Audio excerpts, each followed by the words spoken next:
నాకు బాగా ఆకలిగా ఉంది, కానీ తినడానికి ఏమీ దొరకట్లేదు. స్వామి, స్వామి, ఇదిగో తీసుకో స్వామి, తిను. అయ్యప్ప అని నువ్వు నోరు తెరిచి అడిగావుగా, అందుకే వచ్చా. తీసుకో, తిను స్వామి. సరే స్వామి. ఇంతకీ ఎవరు ఈ స్వామి? అయ్యప్ప. అయ్యప్ప మాటలు గుర్తుకు తెచ్చుకో. నువ్వు పిలిచినందుకే వచ్చా అని ఆయన అయ్యప్పే కదా.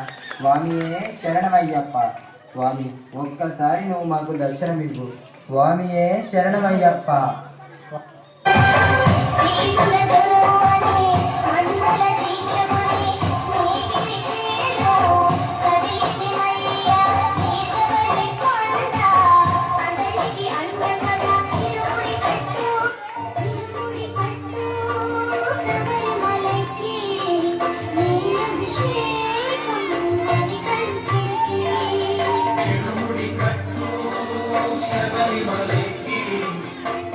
అభిషేకం మణికంఠునికి